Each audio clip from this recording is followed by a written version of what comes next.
Hello and welcome into MFL with Laird. I am Andrew Laird. You can find me on MFL as Laird. Simple as that. Here today to talk about the match engine for season 11 because a lot of people are talking about it. And a lot of what I do is talk about things that people are talking about. And so that's what it is. If you don't play MFL and you saw this video and you're like, I'm curious about that, there's a link in the description to sign up for MFL. But I imagine everyone here already plays. And because of that, let's go. Let's have some fun. Let's see. Ryan Walter, So Rare Burrow, and Toby on the podium. Congratulations to you three. Ryan said the best part about this engine is that we only have 4.5 more weeks of it. And Toby said, honestly, I haven't noticed much change in the engine other than the visual representation of any dribble being multiple elasticos. It feels kind of the same to me. Jimbo, hello. Good to see you. Up the flip-flap. Shezzy, what's up? Red cards are the only issue with me, says Sora Burrow. I think the dribbling visuals being what they are just shows that dribbling in general is and has been too powerful in the engine. Ooh, too powerful. Sora Soul, what's up? I've only clocked on that you painted your room. I did. Not only did I paint the room, and Jim, I know you don't stay up to date on my non-MFL streams, but I had actually only painted 2 of the 4 walls in this room, but now all 4 are painted. Everything is painted, and I'm still working on what's behind me. I actually have an idea about what to do here, and I think I'm going to execute it this weekend. I think. The problem is that I stream from this place about 3 different products. Obviously, MFL is one, So Rare and Football.fun are the other. And I know exactly what I want to do for MFL. And I'm not sure. Maybe I'll just keep it up all the time. But I have this area right here. At least I think it'll be cool. It has a nice little MFL edition coming. So we'll see. Today's topic is about the season 11 match engine, which I feel like might be the most controversial thing about MFL since I joined the platform, genuinely. And maybe it's not even the most controversial. I think I've seen more negativity about it than anything ever. Now, we all know that when it comes to primarily social media, but a lot in life, we see negativity more than we see positivity. A lot of times people will openly complain about things, and then people who agree with them piggyback on it. And if somebody's just like, yeah, this is fine, like they don't say anything about it. And so we see things that are like, we see the negativity more. So with that said, I have no idea, and I don't think anybody has any idea what the actual breakdown is of the number of people who are happy with the season 11 engine and those who are not. But the people who are not having fun with the season 11 engine are quite vocal about it. And I was listening to Jimbo and Trust the Process over the course of the couple of days, because I tend not to listen to podcasts in their entirety. Is that the right phrase? At least in a row. I listen to 10, 20 minutes at a time. And so I'm not done with it. But they were talking about people complaining about the engine or critiquing the engine, criticizing the engine. I don't like to use the word complain, so I apologize for that. And it was funny because Trust was basically like, yeah, I just don't want to hear it. I don't want to hear the complaining. And he might not have used the word complain either, but again, I used it just kind of as it came out. But I want to talk about a few things about this, and then I have to preface a few things before I actually discuss what I want to discuss. So first off, I am no expert when it comes to the engine. I do effectively no testing. I run very few friendlies, and actually from the When Durcast with Jimbo and Taggart, apparently running a bunch of friendlies is not actually testing. You're just running friendlies. And given that I barely run friendlies, surely I don't test this engine. And that's preseason, during the season, whatever it is. I tend not to do it. So there's that. So take whatever I say with the big grain of salt that I really have no idea what I'm talking about when it comes to the engine in terms of the specifics of the engine. And that for a vast majority of my matches, excuse me, I watch the goals, usually just my own, to be honest. And very rare, almost never, I don't even want to say almost never, I never watch full matches. I barely watch extended highlights. I find it exciting, but I also have 8 teams and I just don't have time to watch them all. And so I would make the case that a big fault of a big what's the word I'm looking for here? Negative thing about the way I play MFL is that it seems like the people who test a lot and understand the engine a lot feel like they gain an advantage from doing so, and I don't do the same things, and so therefore I don't have that same advantage. So I actually don't think I'm a very good MFL player. I also would guess that based on the number of clubs and players I have, I'm in the top 10% of users on the platform in terms of like the number of players and clubs I have. I could be wrong about that. I don't know if there's any data on that. Jimbo probably knows for sure, and I assume it's on MFL Assistant. But basically, like, what percentage of users have more than 8 clubs? And I think I'm around 200 players in my agency. Let's see here. 205, but 107, that includes 7 retirements. So I do feel like, not that like my opinion matters, but I play the game enough where I know what's going on. And that there are things in the engine that I see that I'm like, oh, that's a little weird, or whatever it is. So the third thing is the highest division I play in is Iron. And that's the first time this season that I'm playing this high. Last season I had an Iron team, but I barely played it. I was just setting lineups. It was an MFL grab and it didn't even really work that well. But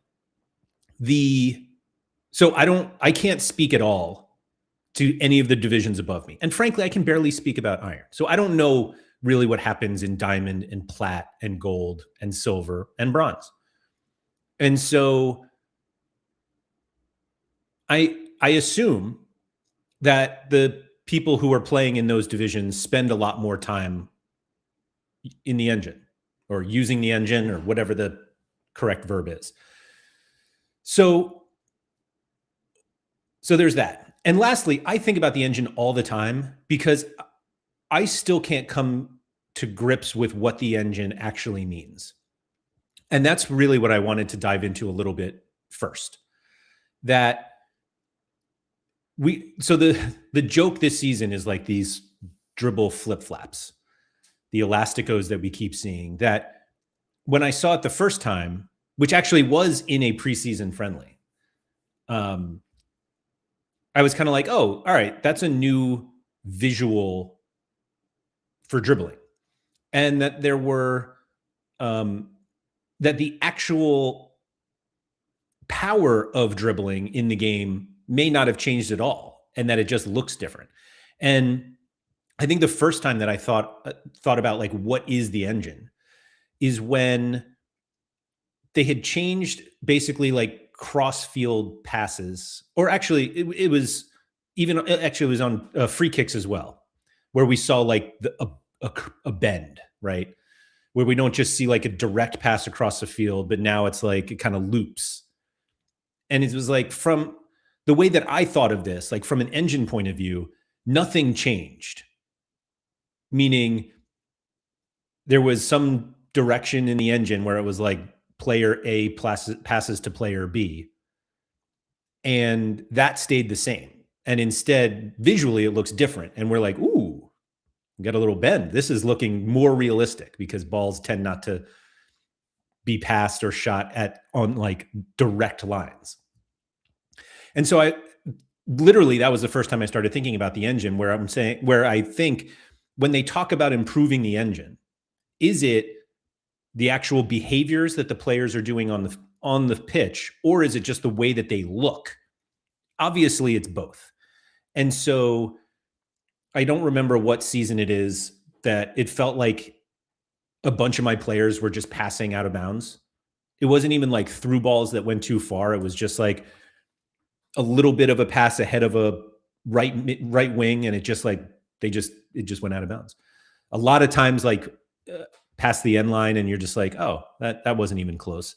And I don't know if that was happening any more often than it was previously, but it was just something I noticed. And like once you notice it, you're just like, oh, this happens all the time, even though it's possible that it happened just as much as it did before. And so whenever I see people talking about the engine changes, it does seem like it's almost always the visual stuff. Now, season 11 feels different, that people are talking more about actions that are happening and less about what they look like.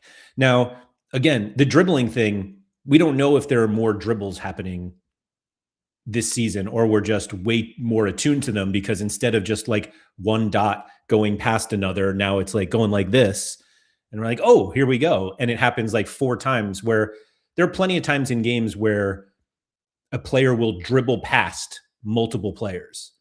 The problem is that it's not like an elastico every time. And the play that I think about a lot, which is weird because this is a weird thing to say, that this play that I think about a lot, but the Gareth Bale goal in the Copa del Rey final, is that what it was?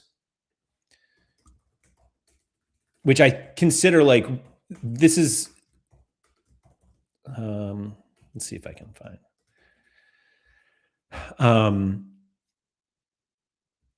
I'm going to try to, I wonder if pulling it up on YouTube gets me banned from, or gets this, but let's see here. Hold on. So this is the goal. Looks as grainy as ever. But Bale's coming down here. So he gets the ball here and flips it past this guy.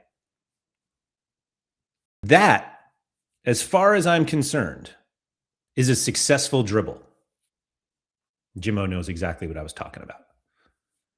So this is, I believe this is considered dribbling past this player. That flick ahead, who is that? Danny Carvajal, or I can't even tell who it is. Sergio Roberto, maybe? But I think that's a successful dribble.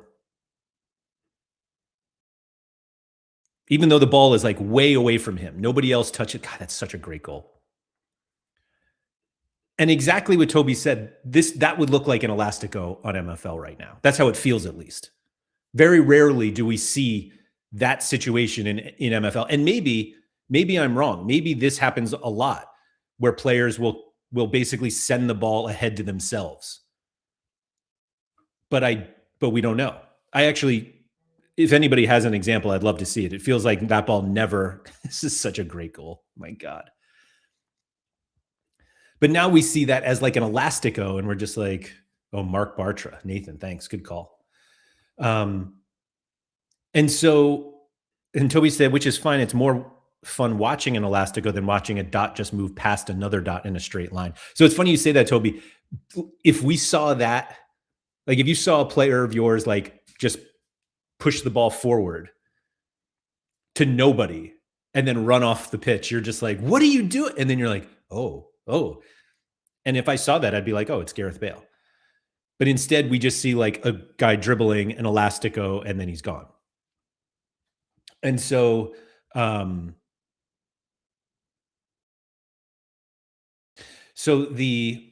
way that we look at what's happening is kind of like different now, because it just looks different, but the result is actually the same.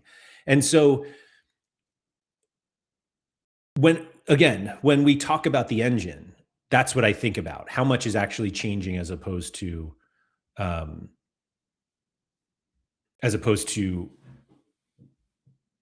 like if the result is the same, but it looks different, what exactly are we complaining about? Toby said, just to put what I said into perspective, one of my players averages over 25 successful dribbles per game. Even though his pace and dribbling is very high for his league, that is still just ridiculous. So I think it was Hoodwink who pointed this out a while ago, pointed this out yesterday or the day before in my Discord, that there was it season 3 where like dribbling was like off the charts. And I think I said this back then, or at least early on, because I didn't even join until season 4. But I believe that the way that MFL counts a successful dribble or counts a dribble is different than how Opta counts a dribble. And given that a lot of us play fantasy football, we understand what a dribble looks like from Opta's point of view. So like Gareth Bale's move right there was a successful dribble because he went past a player. If a player receives a pass, dribbles a little bit, and then passes to somebody else, that's not considered a successful dribble. It's only a successful dribble if you get by an opposing player. And I think MFL counts dribbles as just any time a player dribbles the ball, which explains the incredibly high numbers. It's not that they're dribbling past a player 25 times. They're not Oral Sincere from Midtjylland. But it's just the counting of dribbles, which isn't like an Opta stat, as far as I know. And so I think that's where sort of some of the confusion comes in with MFL dribbles. I feel like they may have even explained that at some place, but I'm not sure. The other big observation from this season is that yellow and red cards are way up. And completely anecdotally, I agree that it feels like every game, although there was a game, of course, the first game I think about was Patron Saints against MDJ's, is it Mediano? Is that what it is? In arguably the most boring game in the history of MFL. Let me see if I can find it. It was a 0-0 draw. Oh, I guess the XG was a little high. I think we were both under 1 XG, but like these are all the events in the game. 1 yellow card. That was it. I skipped through it, but I bet if you just watched all of the highlights, this game is like 90 seconds long. But anyway, so it feels like cards are up. And the only way for us to know how high they are is we wait for the midseason report when we find out. And Toby said, and we played a forward at CM too. We did do that. You're right. And obviously that's something that I feel like is fixable. When we look and we're like, wait, there are double the cards this season than last. And I don't know if that's something that they would patch in the middle of a season. Who knows? Who knows?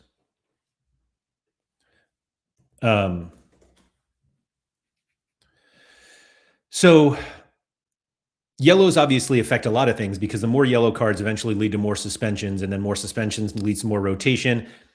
And then,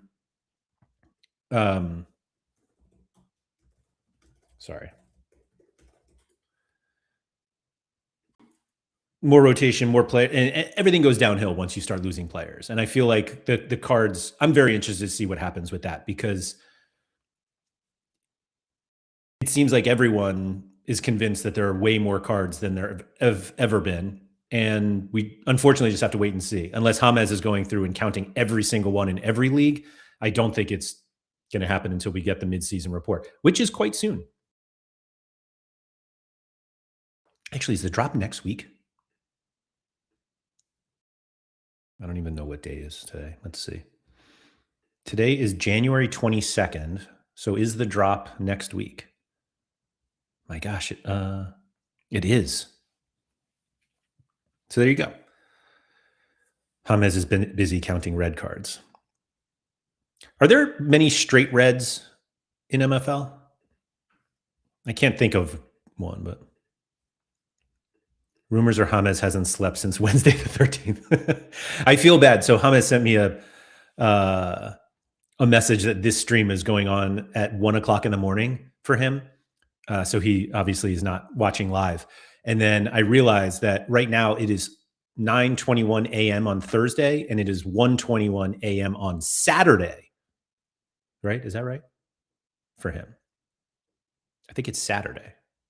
24. No, that's too far. But Friday, is Friday long enough? Oh, I guess it is Friday. I guess it's not that bad. All right, never mind. Anyway, shout out to James.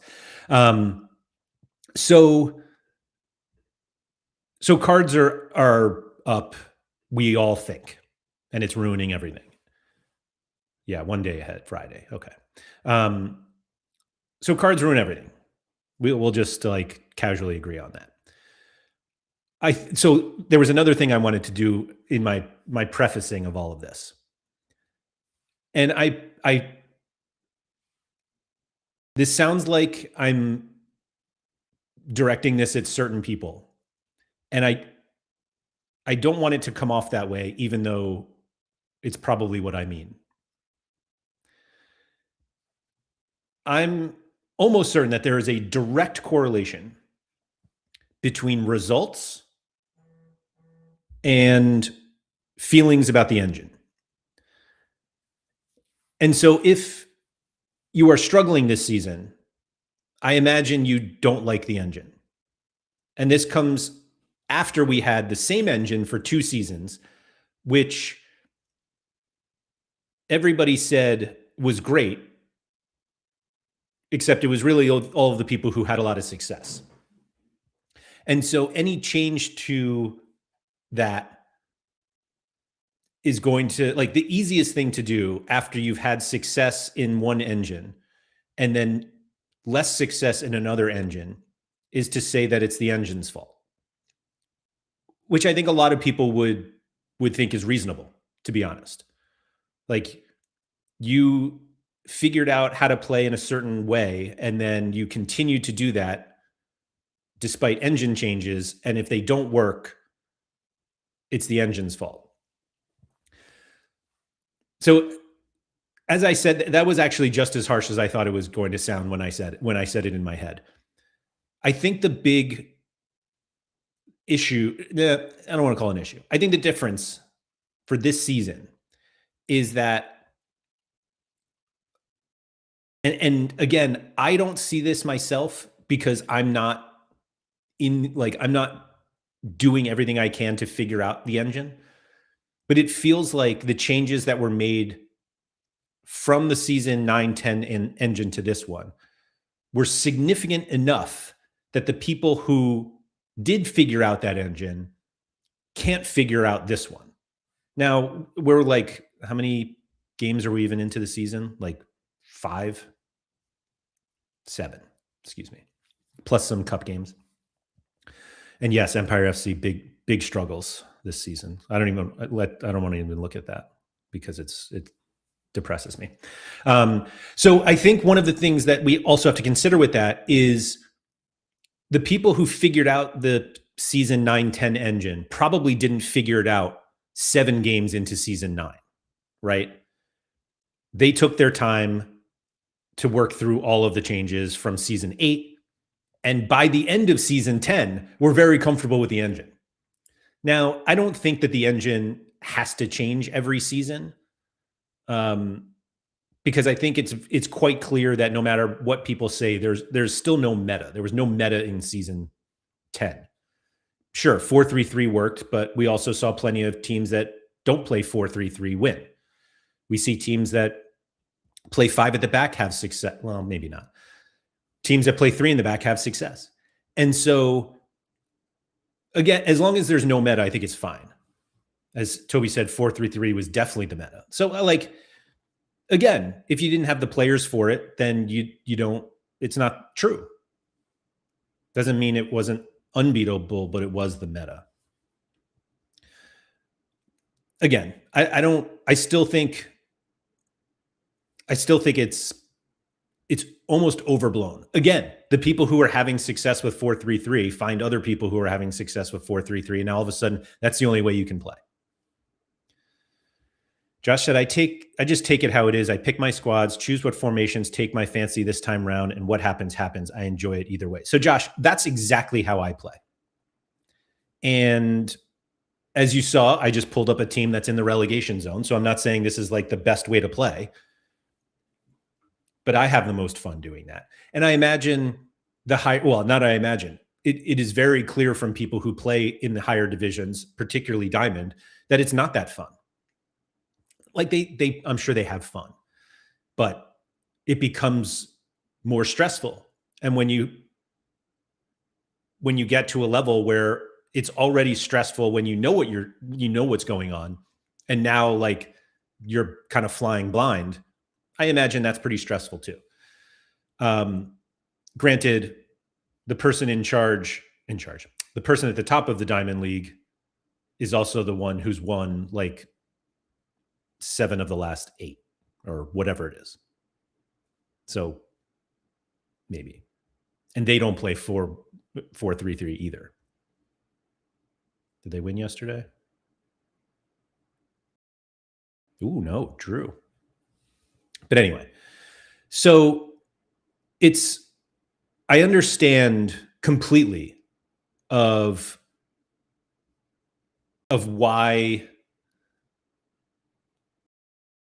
like, I understand why the easiest thing to do is to point at the engine and find the things that went wrong in matches and say, this didn't happen last season, because it's entirely possible that's true.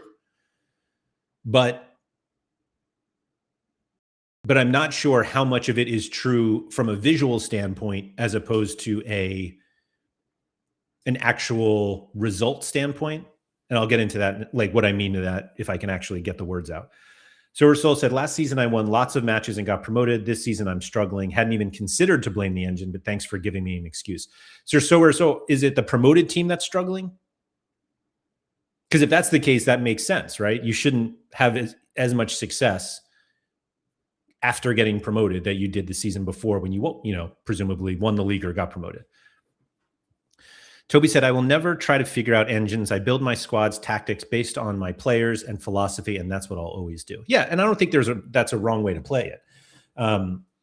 But I don't want to sit here and say you should never criticize the engine, because I think that's wrong too. I think they absolutely deserve feedback on things that are working or aren't working. I just think it's also important to remember that there are visual parts of the engine versus the actual, I keep saying the results part of it, but and that's where I'm struggling to really say what I've been thinking about for weeks, that none of us know exactly how the engine works or how it was even built. But the things we know are that when matches start, the result has already been determined. So what we don't know, or maybe we do. See, this is like, I literally had this thought while driving yesterday. And so I haven't had an opportunity to say it out loud, which is what you guys are getting right now. But this is what I was thinking. So as soon as a match starts, the result is determined, which is like different than Footium, that like things happen in the game that you can change that presumably change the result. I've never actually experienced a situation where it felt like a change made sense. And I also hope that MFL never does live changes. Literally, I hope it never happens. But so when the match starts, based on the formation that you choose, based on the players that you choose, the players' fatigue going into the game, whether they're out of position, whatever it is, the result is determined. Now, when I say the result has been determined, I think all of us think like, okay, as soon as the match kicks off, the engine knows who won, if there's a winner. But presumably it also knows all of the stats that happened in the game. Maybe it's not instant, but within a very quick time frame, we know how many passes each center back had and how many dribbles player, your right mid had, and who scored the goal, and all that stuff is known. Not us. But so then the goal of the engine, which has already effectively simulated this game and produced all of these stats, is to figure out where all the stats go. So if a player, wins 2 tackles or completes 25 passes or takes 5 shots and scores 2 of them, when do those happen in the game? Big Mr. K, who's a big engine guy. What's up? I'm going to scroll back to the start. Hope you're well. Hope you're well too. And so I don't know why I have Meta Mercenaries up here. We'll go back to mine. I'm just pretending that I'm that good at the game that that would be my team. So again, this is me working through things in front of you guys. Wow, this is sorry. What's worse, the defender who was embarrassed by Bale or losing to Laird in MFL? Ryan Walter. What is completely unnecessary.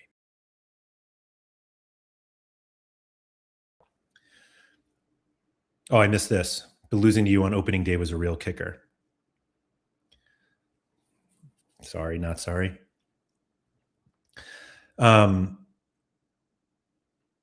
Oh, Andy, what's up? Previous engines, I had a lot of success, but this season I'm struggling a little bit. I'm currently sitting 4th in silver, 2 points behind 3rd. I just have to keep making adjustments till I get it. People don't like change. Not all, but some. I would love to struggle and be 4th in silver. Andy, we're in a league together, actually. Is it this league? Yeah, right here. Look at that. Look at us. I just lost to Constantinople, though, so that's not great. Anyway, so back to what I was saying. So the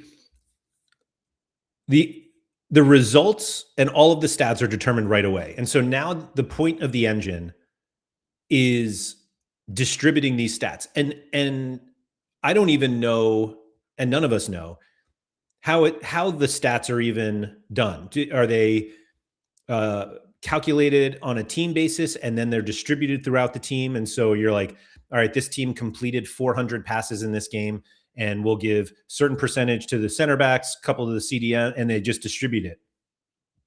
And then we know exactly how many passes happen in a game. And to be honest, I don't look at those stats at all. Let me go to a team that actually is playing decently well, as I pull up one where I'm going to lose. Oh, that's another thing I want to bring up. Somebody, I'll just write it down. Hold on. Oh, I lost where's my notepad? Somebody remind me about losing leads later. So I never do this. Like, look at stats after a game. Let me make myself a little smaller here. So of all of these passes, and let's just take just my team. So we know that I'm not going to do this math. Do we have no, that's not what I wanted. We don't have team totals here, at least. So all of these passes, and then it's like, okay, how many were accurate? My God, my striker just can't pass at all. These are terrible passing numbers. Who's this? My CDM. So all of these passes, okay, how many are accurate? And you just determine which players get all of these stats. And then you have to figure out when all of these things happen, right? So when you take all of these shots, like, when do these shots happen? This one happened in the 68th minute. That was the goal. This one's in the 52nd. This one's 57th. I had like 2 shots in the first, about 3. And then after you've determined when they are happening, you have to figure out what it looks like on the screen when the shot actually happens. So when there is a goal, we'll use my goal because it's more fun. Like, just think of all of the things that are calculated beforehand. So this is like an interception. Was that an interception? Maybe. Passed Alves to Adam. Adam passes to somebody. Let's see. So that right there, there's a dribble, even though he didn't dribble past anyone. Now a long pass over to Bedoya. Bedoya, I think there's a flip-flap coming here. Oh, not. Pass to Hendricks. Hendricks passes to Medina. Medina takes a shot and goal. So all of that is like, the engine is now figuring out, where do the other players go? And I see one of the complaints Sorry, one of the observations from this season is like the marking, defender marking, excuse me, is way off. And so all of that has to be determined, where the players are, and that is also part of the engine. That there are a bunch of things here. Let's see a horrible goal that I gave up. So there are a ton of things here that don't have stats. All of the dots of players who are not touching the ball. What are we doing? Are part. Oh my gosh. Speaking of bad defender marking, who kept this guy onside? Number 5. Sorry, now I'm just looking at what's going on here. Just unmarked. Number 2 lets him get behind. Yeah, this happens all the time in real life. And so as I'm thinking of the engine, it's like the engine has to figure out where all of these players are going. And while we watch highlights, most of us, if you just do the 2D, like the entire game has to get simulated. Every player has to have a specific point. And that's where like my head just explodes when I think about what the engine is responsible for, of making sure that where this number 7 is the whole game and where number 8 moves, where the ball, depending on where the ball is and where the other players are. And it's just astonishing to me, genuinely, that anybody can build stuff like this. Trying to figure out the engine is a very time-consuming endeavor, so I completely understand that people get frustrated. So, yeah, my 2 thoughts on this, Toby. 1, that's why I don't do it, because it's incredibly time-consuming. But I understand that people would get frustrated because if you spend all that time and still can't figure it out, you get frustrated. Yeah. 1977. Hi, new sub. Thank you very much. I'm in the league you're currently highlighting, and we play tomorrow. Are you Suncoast MFC? Enjoy the content. Thank you. Thank you. Thanks for coming in and saying hi, too. I would love to say best of luck tomorrow, but man, do I need a win.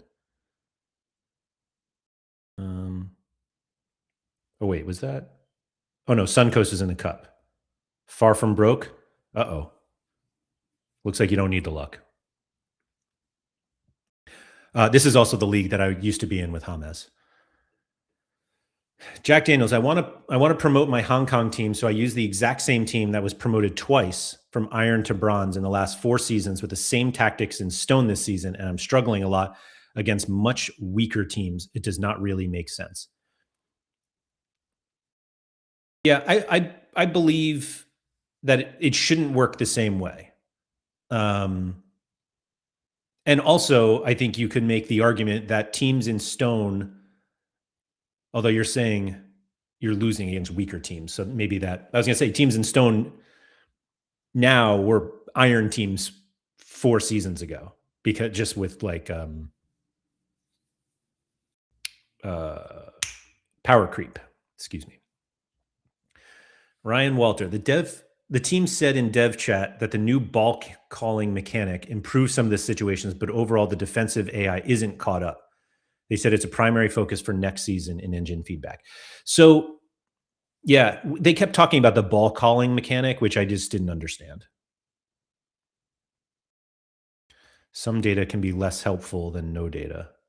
Maybe. Yeah, far from broke. This is a nice team.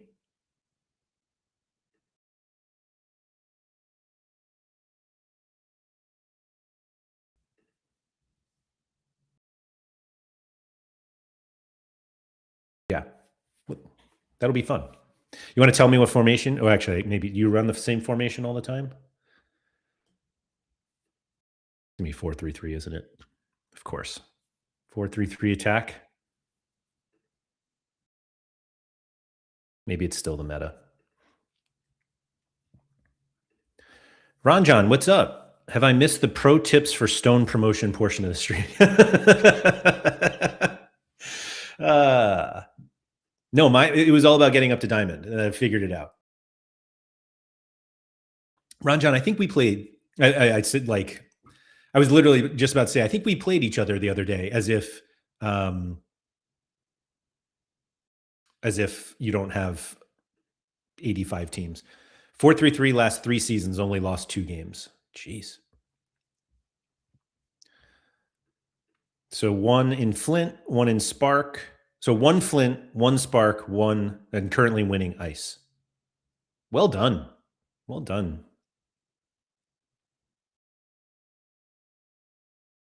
And you're not, I guess, have you had these players from the beginning? I was going to say, this isn't like OP in Spark. I mean, excuse me, in Ice. It's probably pretty high, but let's see. I think I was Ice 25. I think I was top the power rankings at some point, which I hated. Let's see. No, you were 7th. Yeah, well done. Well done. Oh, no, I'm 2nd now. Good. Ranjan, I think it was actually in the cup, now that I think about it. And I've had such horrible cup success, or I've had no cup success. I'm trying to think of what team it would have been. All these friendlies take up all this stuff. Maybe if I go to your club, I can see.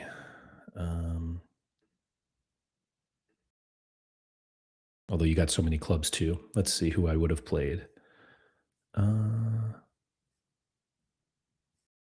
Sorry, I know this isn't great content, but it's important. It was this one. Yeah. Oh, I beat you. Ha! How about that? Oh, no, you won. I was looking at yours. Yeah, 1-0. But I won on XG. And of course, a 4-3-3. So the other thing I was going to bring up, I cannot believe I remember this, is it feels like almost, and I realize that literally the game on stream is different than, or on the screen right now is different what I'm about to say. But it feels like every game I lose, I am winning and then I inevitably lose. Like, it's not like I'm losing the whole time. Let's see. Let's see if I'm actually right here.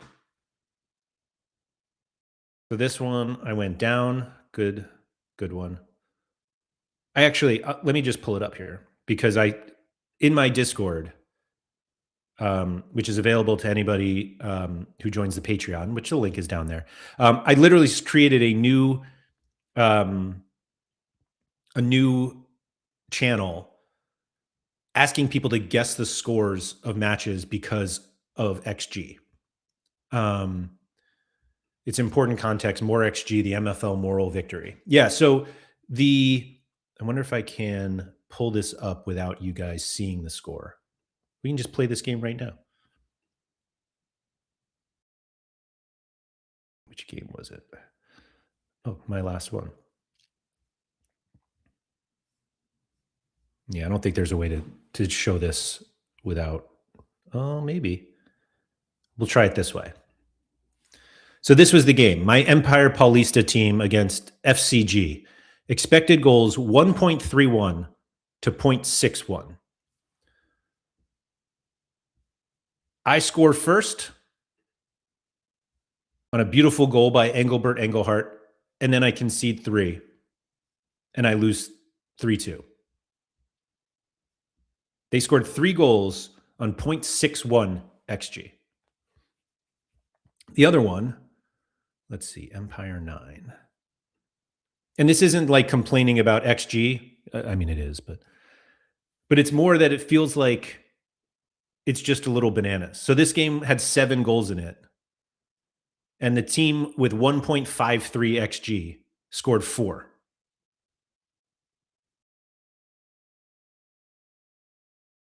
Great tactical change. But it just feels like all of my cup games felt like I was winning and then lost big. Oh, here's Suncoast, who I play again.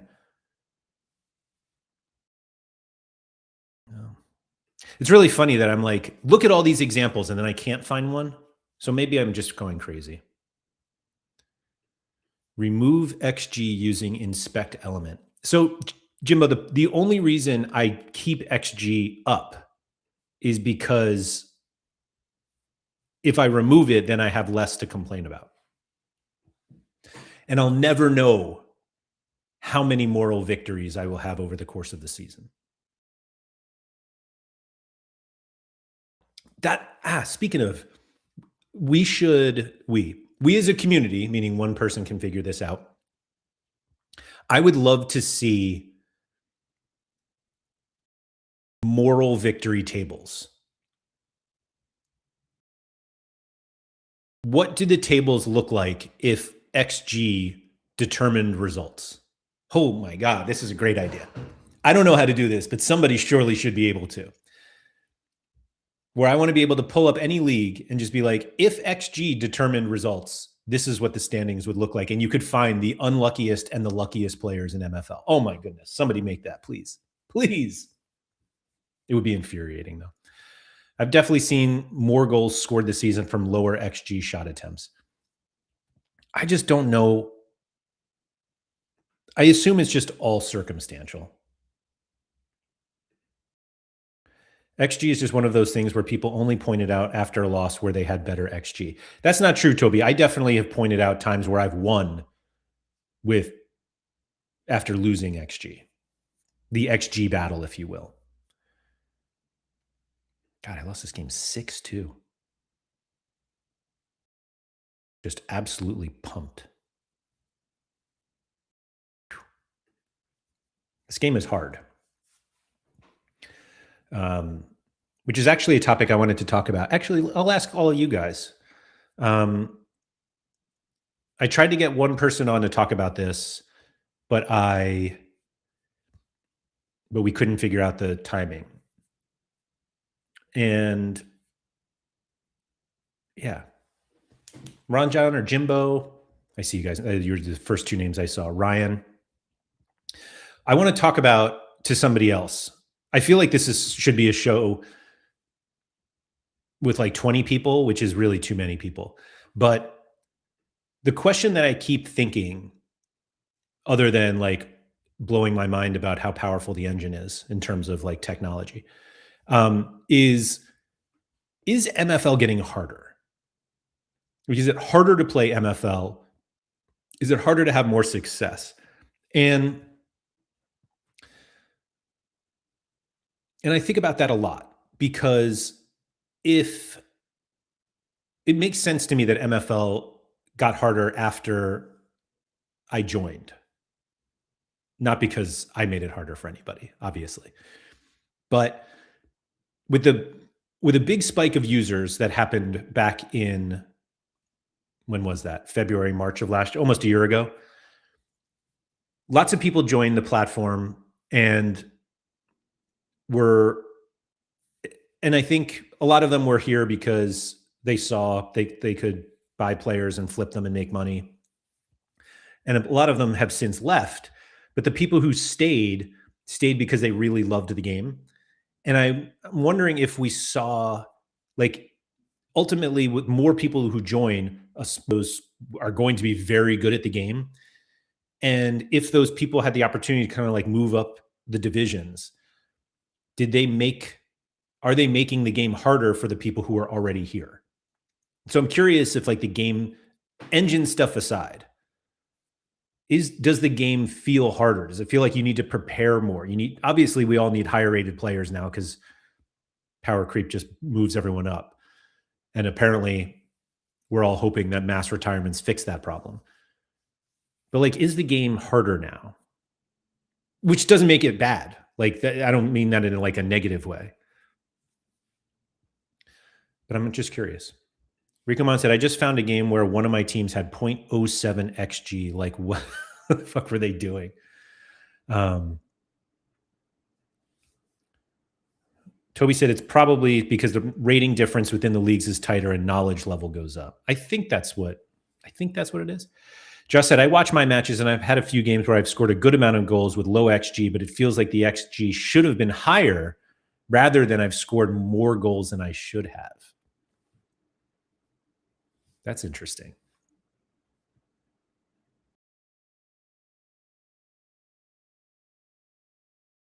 Like, let's just casually look at XG from these games. And this isn't just to crap all over XG. So 3.45 to 1.4 in XG, and I won 5-2, including an own goal. And that seems reasonable. 1.54 to 2.66, 3-1. Yeah, that seems fine to me. This one is 1.56 to 1.27. Final score 3-1. So maybe a little unlucky for them. And actually, they scored late too. 2.79 to 1.02, 2-1. I'm pretty sure I almost scored at the end of this one too. Like, this would have been an equalizer, I think. Oh, I guess we just gave it back. I really thought I almost had one in here. It was like a late. Oh, no, I guess not.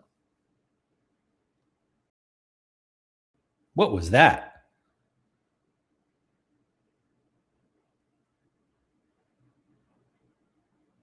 Just right over his head. What are we doing? Now, granted, that happens all the time, so I'm not actually complaining that happened. I mean, I'm complaining it happened, but it's realistic. All right, maybe I didn't. 0.71 to 2.51, 2-0. Yeah, that seems fine. Maybe I'm wrong. Maybe XG is just fine.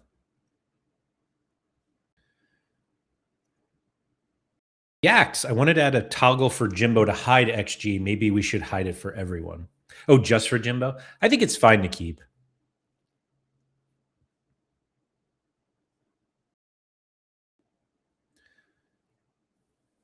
That's probably visual, where in the engine a shot is from a different angle than it's shown to us. Maybe. I also wonder, that was another one where I think Jimbo was it Jimbo? I don't know. I listen to so I literally listen to, like, I hear Jimbo's voice every single day of my life because I listen to the Wendercast in pieces whenever I'm in the car. And so naturally, whenever I think of something in MFL, I'm like, it was probably because of Jimbo. But there was one, like, basically the visual of, like, if a goalie parries, or yeah, like, we've all seen this where, like, the ball goes right at the goalie and it, like, looks like they just parry it into the goal. But, like, maybe that's just the visual for when it, hits their fingertips and goes in. And we're just like, how does the goalie not stop that? And it's like, well, maybe he was diving and there's no easy visual to make a dot look like it's diving unless it's like a very quick, like, move, like very quick, move. And then we're like, oh, that looks kind of weird. And so the visual stuff is tough. And actually somebody remind me about the visual stuff in a second. Jimbo said, I think it has gotten harder, but it's natural. The longer people play, the better in theory they should get. Maybe. In theory, I say. I don't follow a lot of MFL updates or content, but how much difference has match plans made? Do those really make a difference and make it harder if you don't use them effectively? So it's funny because I showed one where I use match plans. I don't have match plans set up for most of my teams. It's not that I don't think that they matter, but I mean, maybe I should do them. I don't know. It's one of those things that you really have no idea if they matter or not. Like, again, if the result is determined before the game starts. Now, not to say that your match plan changes that result, but it's like, was that 80th minute goal that you scored after the match plan going to happen whether you had a match plan or not? That's why it's like, that's my thing with match plans. I'm just not sure.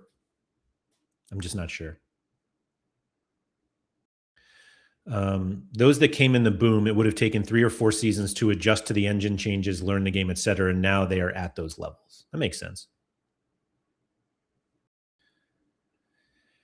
Am I right where a shot that might look like it has 0.5 xg but only gets credited for like 0.1 xg could be because the visual representation is off?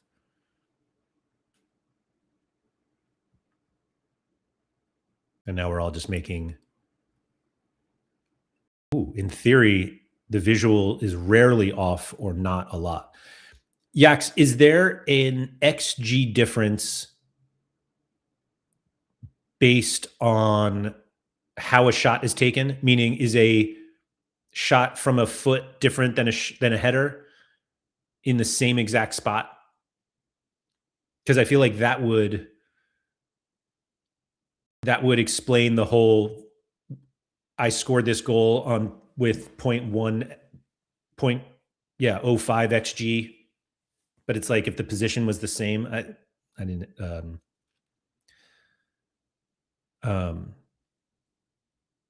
I don't know how to explain that. Though I guess we can't see shot type, so it could be that maybe in the engine it's difficult header while we can't visually see that. That's sort of what I was saying, Toby. Is the engine technically 3D, but we only see 2D?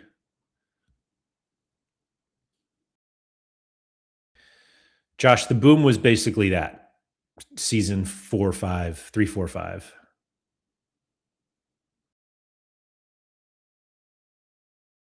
I joined mid-season 3 or mid-season 4.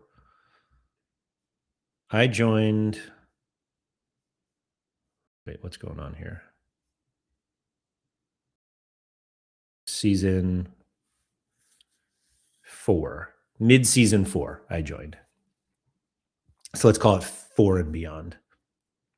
Maybe it's 3 and beyond. I don't know. I don't know if my joining was already during the NEP boom or not. Because I'm pretty sure I used NEP's referral. I actually don't know if that's true. I wonder if there's a way to find that out. Can ask NEP, the 70 billion people he brought in. I asked you guys to remind me about something, and it's because I didn't write it down, and now I don't remember what it was. Bob Flynn, good to see you. Sorry. The engine is partly 3D, 2.5D. The coordinates of the ball is in 3D, for example. It goes up. Most calculations are calculations are in 2D though.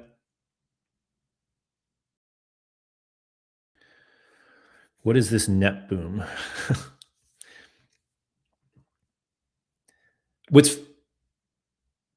Yeah, never mind. I'm not going to get into whose boom is bigger. Man, I'm having some troubles with this team. 3rd, 2nd, 4th. 2nd, I can't get out of Spark. What happened here? Ice playoffs, just lost both.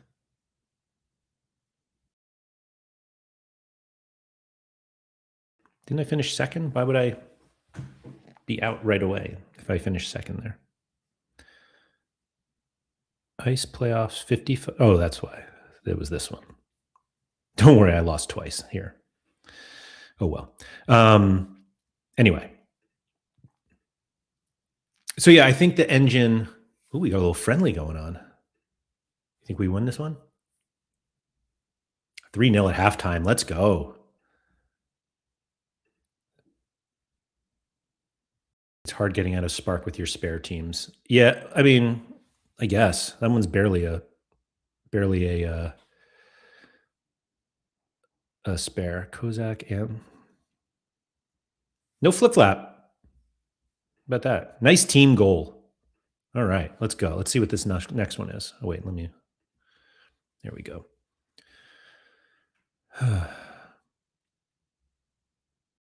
Do we get a flip flap at all? Ooh, see, he just went right by him. No, oh, there it is. 1, 2. You better believe we're watching that one again.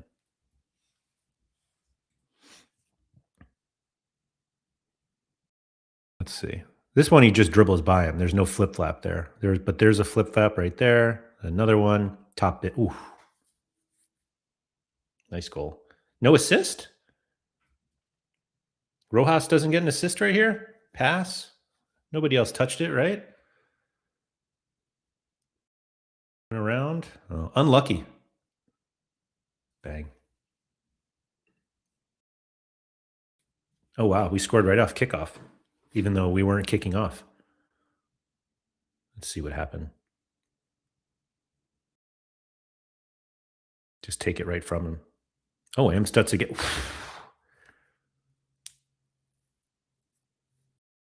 Nice goal. Oh, we got a couple more. Sorry, I've had such terrible results lately that just seeing anything win is good. Amstutz on fire. 11 is wide open. They didn't get him the ball. Roca. Ooh, is that a little flip flap right there? By Roca? Number 5. Oh, yeah. Love that. He just dribbles through everybody. And then Rojas again. Let's go. How could you not love this engine?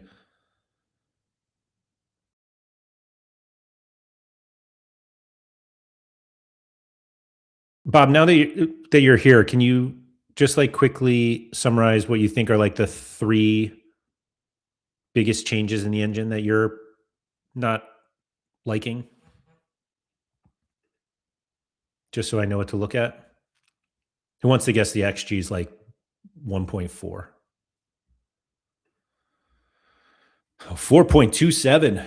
XG nailed it. I don't know what you guys think about why XG doesn't work. Genuinely. It obviously is perfect.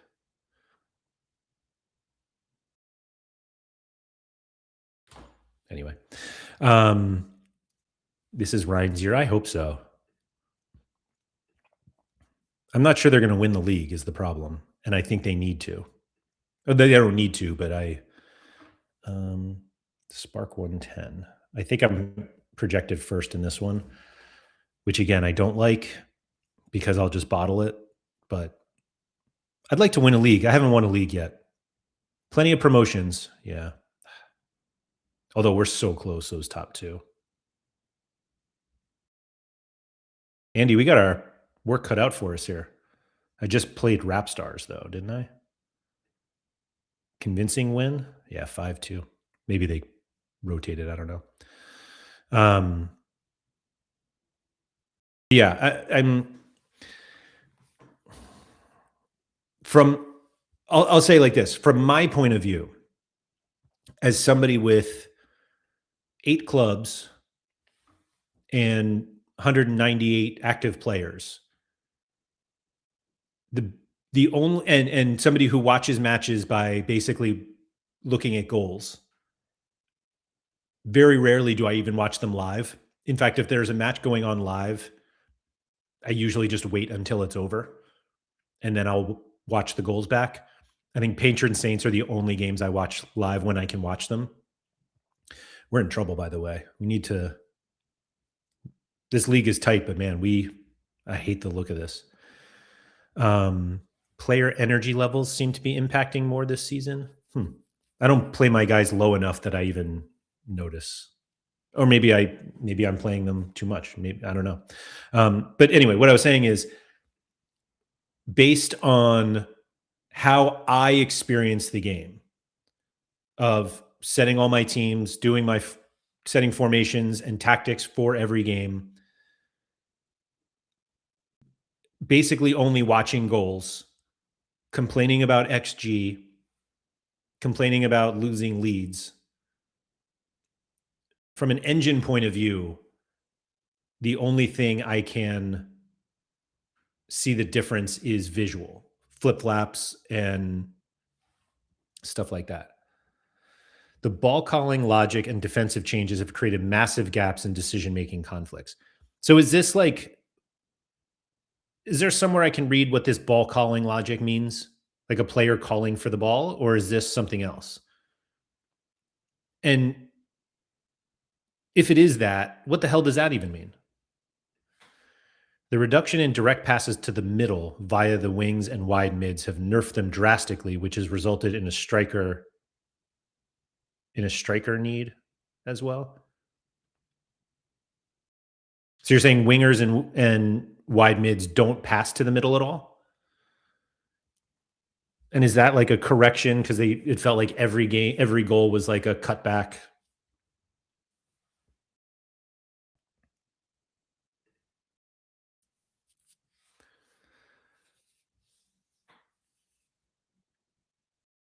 Oh, it resulted in a striker nerf.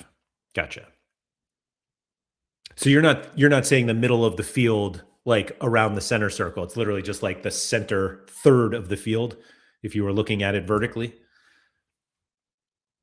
So basically cutting back and scoring not so much crossing, but passes to the middle of the box basically. Wingers cut in and stand there and don't do anything. That makes sense. Okay. Hmm. Do you yeah. I was going to say like do you think that's then you just have to increase crossing, but obviously you've spent way more time on this than I have, so I'm not going to throw any ideas out. But it does feel like there are fewer cutbacks after an engine that felt like there were a ton of them. But I'm also like I feel like for some teams, I'm just really struggling to score. Like this Iron 12. This is a really tough league for me. This is the one I just got promoted in, and I feel like I'm going to go right back down. Because my team it's a stone team. I finished third in stone, and now I'm in iron, just getting pumped. Yeah, 10th. Oh my god.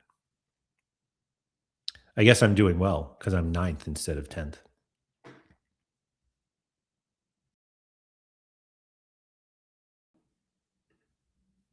But it feels like the teams I have that are scoring really well are like they're not OP, but they're higher rated.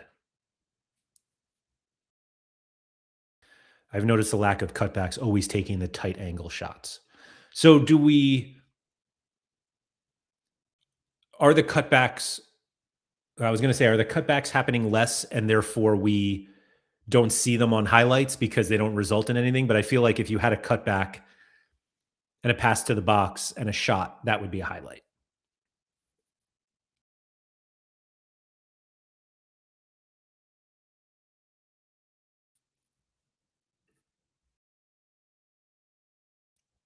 I'm going to go back to this. So no passing in the middle. Bob, have you noticed this throughout the field or just by the goal? Because I had a team that was playing more controlled, which I don't know why I think about this, but I feel like in my head, visually, if you're playing more controlled, meaning you want to pass more, inevitably more passes go to the middle of the field. I'm trying to think of a club that I play. Do I play controlled with? Giving away all my secrets here. No. Oh, maybe is this the one I just clicked on? No. I don't know. The cards have created lopsided games that ruin the experience. We have more than half the red cards in Diamond already through 7 matches. Yeah, the cards, I think, control just means shorter and safer passes. So yes, Toby, but I feel like that also just tends to mean the ball is more in the middle of the field because there are more players there. But you're right. It doesn't have to. This is all from watching Diamond where the issues are much more apparent.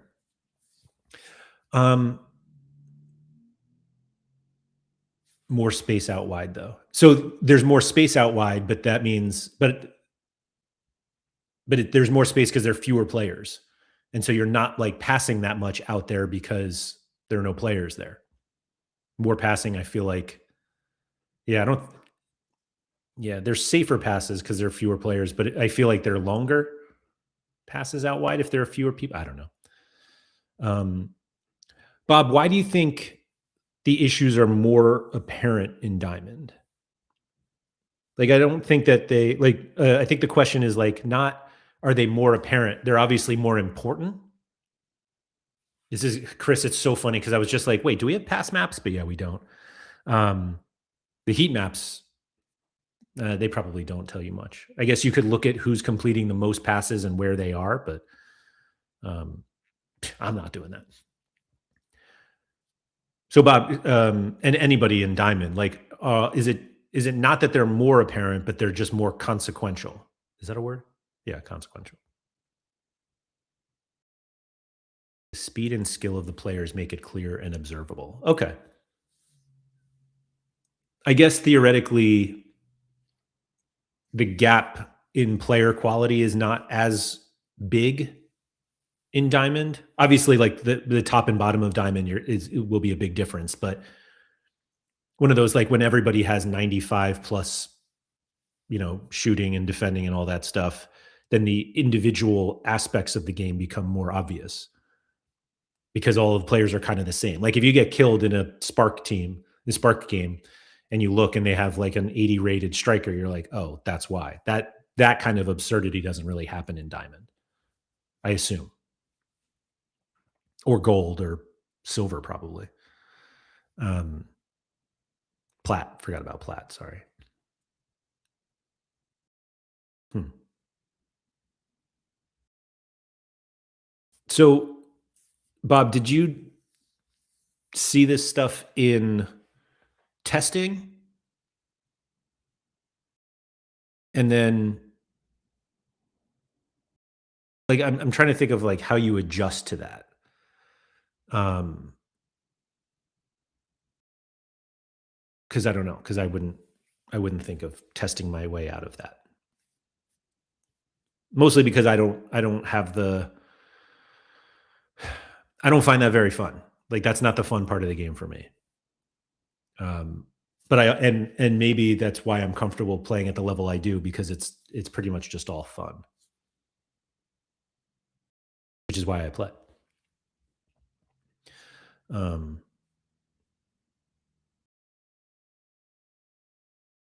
the high end players are too well rounded, in my opinion. There isn't enough difference between the players. So, Toby, I guess I would. The argument then is because the players are so well rounded, then not that it's a even playing field, but then obviously formations and tactics pay off handsomely, like good ones at least. Trying to see when my cup matches are coming up. First one is all right, not for a while. So yeah, that's my thinking on it. Like how much, yeah. Obviously, any engine changes are going to make a difference, and I guess because, like you said, because the players are so the is that even true though? I mean, I assume it is, but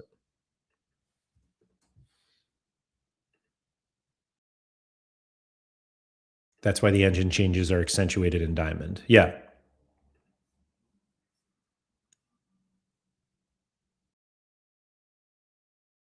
Yeah, like 90 best 16 96 down to 91, like a 5 player difference. And although I would make the argument that like this difference is massive in Diamond. Probably. I don't know. I'm now speaking way out of my expertise. Ranjan said, I've always wanted more reds in matches. The amount of times I've played against an obvious trigger press and high combo, and the other team has 20 plus fouls and 6 plus yellows and no reds feels unrealistic. Well, Ranjan, you got him. Well, actually, I don't know. Are we seeing more red cards? I wonder if that's the case. Are there more reds this season than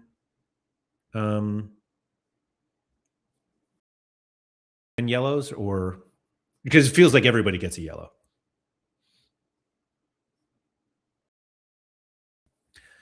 I've stopped testing. I don't feel that the test engine is a good representation of the actual engine. Is the from your testing of the test engine, was that better than the actual engine?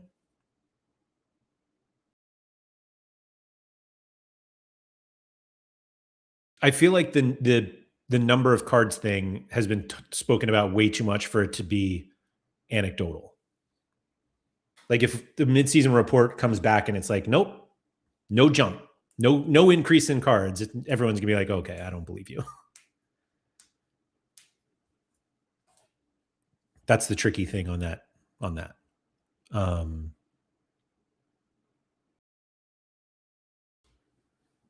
but I don't know. We'll see. But I was saying from my perspective as a player, which is way different perspective than Bob's and Ron John's, is it looks different, but I couldn't begin to tell you what the differences are. But I will happily take Bob's uh, description of fewer passes to the middle and try to adjust. Let's be honest, I'm not going to change anything. This is just not what I do. I feel there is, but not loads. The cards feel more collectively amongst the community, less so individually. Cards feel like more collective, meaning there is an increase, but individual players now.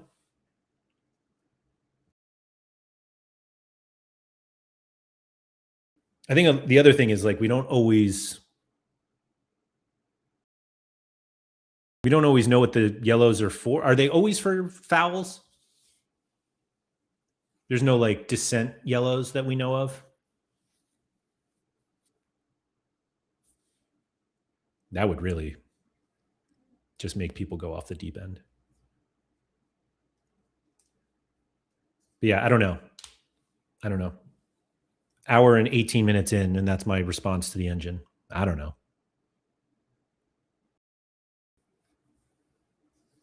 But it does feel like there's more of a push now for people to base their teams on the engine instead of playing the teams they want to play and letting the engine decide, if that makes any sense.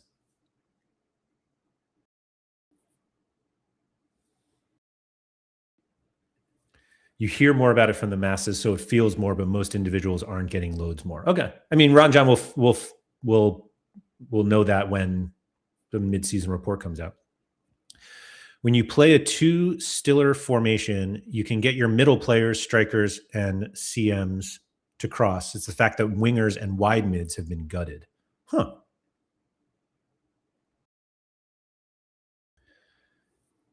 As I said the first time, though, and Bruce and Root talked about it in Yorkshire T NXP, they tore apart a solid base of an engine. Wingers are still working great for me. Wide mids have always been meh for me, says Toby. Yeah, I guess the difference for me as a user is that I've never really tried to figure out the engine, like what plays the best in the engine, and I try to play what's best for the players that I have.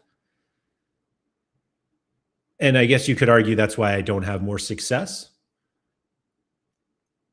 Like that was one of the first things I remember Jack Work the Space said, I think it was on a When Dirk, of course, was basically he looks at the engine as like a puzzle and he tries to figure the engine out and then play to the engine as opposed to trying to play the best you can with the players you have. Obviously you want to do both, but like I get wingers to work at lower levels, but they don't the higher you go.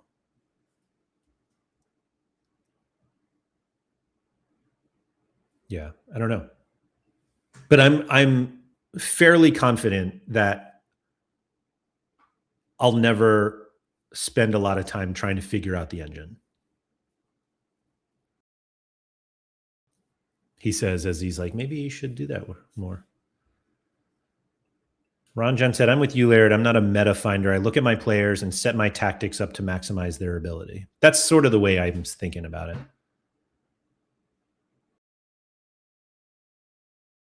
Yeah. Yeah. I don't think that's right or wrong. It's just what we do, right? Hmm. I feel like my MFL streams, I'm always like, I'm going to do about an hour. And then all of a sudden I look up and I've like blown past an hour. And I never know that if that's good. And I'm sure you guys in the live chat will be like, no, yeah, keep going. Yeah, I'm just going to try to play my teams the best I can. And I tend to buy players on the market now based on what I need it, or to be honest, I buy a lot of players where I'm just like, oh, he looks fun, and I buy him and then I work around him. The goal is to have a stable base, not just call everything bad variance. If this is a backward step towards progress, it's a win in the end. This is a backward step towards progress. It's a win in the end. Meaning it'll be a couple forward steps after this, Ryan.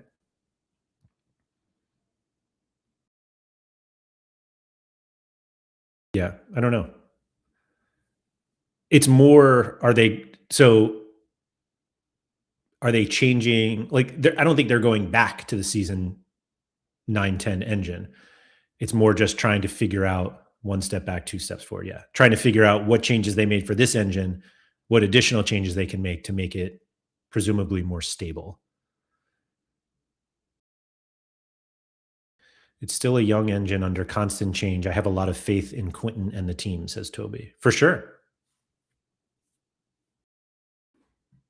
That assumes they don't tear it down and do it all over again. I mean, there's no like tearing it down. That's too much work. No. Like, my assumption is that it's not that they removed things from the season 10 engine, it's that they added new things on top, and that those things had after effects that changed things that maybe they weren't anticipating. And I assume that the argument there is like, well, you should anticipate that, but um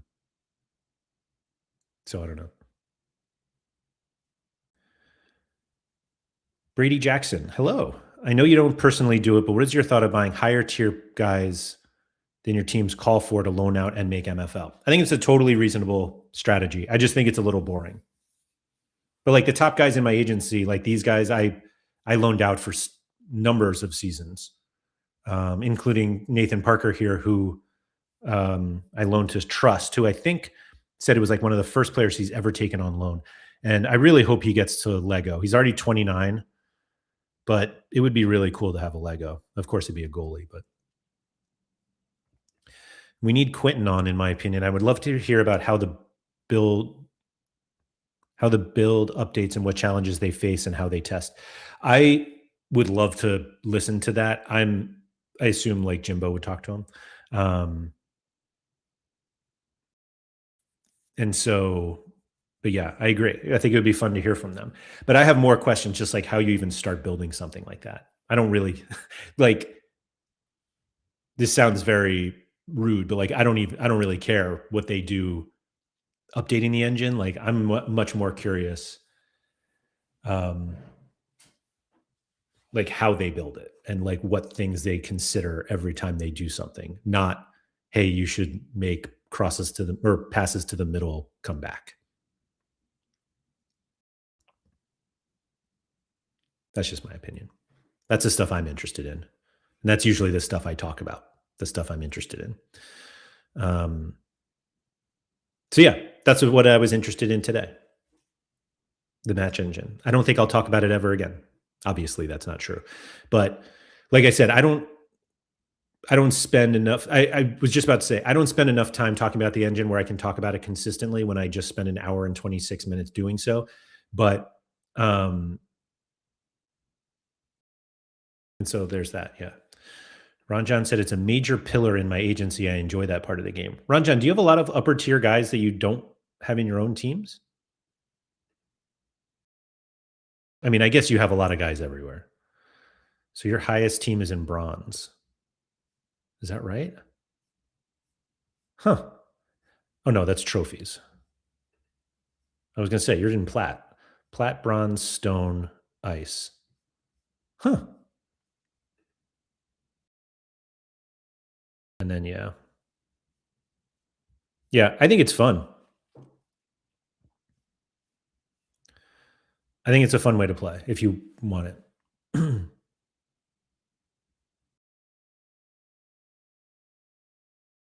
Yeah. Anyway, that's all I have for today. Hopefully, you guys enjoyed that. I appreciate everybody who was here in the live chat because, like I said, I just spent an hour and 28 ish minutes talking about something I have no business talking about.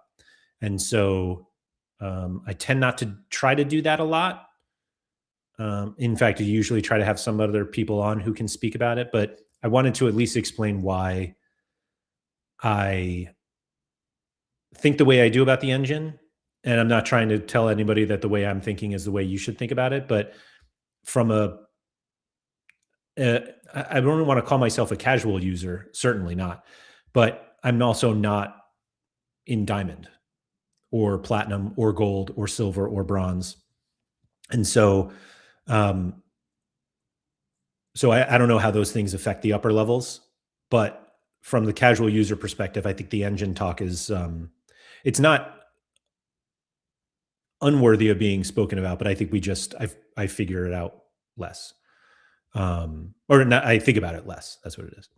Anyway, really appreciate everybody for coming.